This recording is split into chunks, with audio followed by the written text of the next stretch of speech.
Hello friends, आज हम बात करेंगे ई कॉमर्स सेलर की प्रॉब्लम्स के बारे में। ठीक है, आप बिगनर हैं या स्टार्ट करने का प्लान कर रहे हैं या ऑलरेडी कर रहे हैं, अच्छा खासा ग्रो कर रहा है आपका, उसमें आप सेलर्स को प्रॉब्लम कहाँ आती है। यदि आप बिगनर हैं और स्टार्ट करने का प्लान कर रहे हैं तो ये वीडियो आपके लिए बहुत जरूरी है, क्योंकि देखिए बिजनेस स्टार्ट करने से पहले उसके प्रॉफिट एंड लॉस दोनों साइड बहुत अच्छे से समझ लेने चाहिए।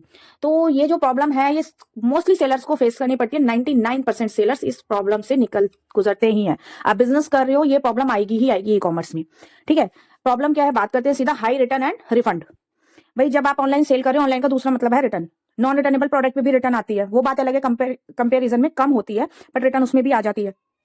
ठीक है, अब रिटर्न आती है तो उसमें भाई लॉस होता है। लॉस क्या है? Return charges. रिटर्न चार्जेस आपके अप्रॉक्स जो आपकी शिपिंग चार्जेस है उसके डबल हो जाते हैं। शिपिंग के डबल चार्जेस रिटर्न में कट जाते हैं। ठीक है, जब प्रोडक्ट वापस आया, पैकेजिंग कॉस्ट, भाई जो आपने पैकेट पैक करके भेजा था उसकी कॉस्टिंग गई आपके पास से, क्योंकि पैकेजिंग इतने जब वापस आता है प्रोडक्ट इस लाइक नहीं होती कि आप दोबारा उसे एज इट इज भेज सके।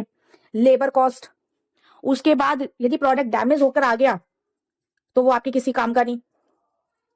ठीक है, तो ये सारी प्रॉब्लम्स आती हैं रिटर्न्स के अंदर। अच्छा, अब हम आपसे को बताएंगे कि इनसे बचने के लिए आप क्या करें। यस, हम बात करेंगे रिटर्न से, ये हाई रिटर्न वाले और रिफंड से कैसे बच सकते हैं।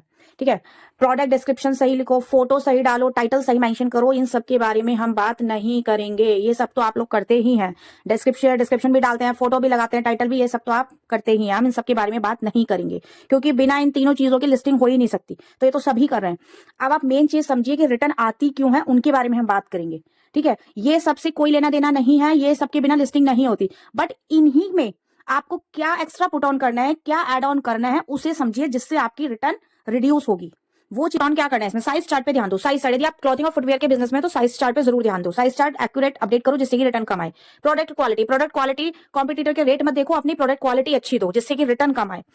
Next is colour. जो प्रोडक्ट में देखिए, जो आप लोग सोचते हैं फोटो में तो दिख ही रहा है कलर, तो मेंशन करने की क्या नीड है। अरे भाई कलर मेंशन करो। कई बार जो फोटो में दिखता है वो कलर एक्चुअल कलर में और जो आप दे रहे हो, जो फोटो में दिख रहा है, इनमें डिफरेंस होता है। तो एक्चुअल कलर क्या है उसका, वो मेंशन करो। And next is pack of. जो क्वांटिटी आप सेलर को देने वाले हैं वो एग्जैक्ट मेंशन करो। ये नहीं कि सामने दिख रहा है फोटो के भरोसे आप लिस्टिंग छोड़ देते हैं, ऐसा नहीं होता। पैक ऑफ मेंशन करो कि वहां पे आप कितनी क्वांटिटी दे रहे हो। तो दोस्तों इन सबका आप जरूर ध्यान रखिए, क्योंकि इनकी वजह से आपकी रिटर्न, ये तो नहीं कहूंगी खत्म हो जाएगी बिल्कुल, बट रिड्यूस हो जाती है। तो इन सब पे ध्यान रखिए, और इन सबको अच्छे से डीपली समझना चाहते हैं तो नेक्स्ट वीडियो जरूर देखिए।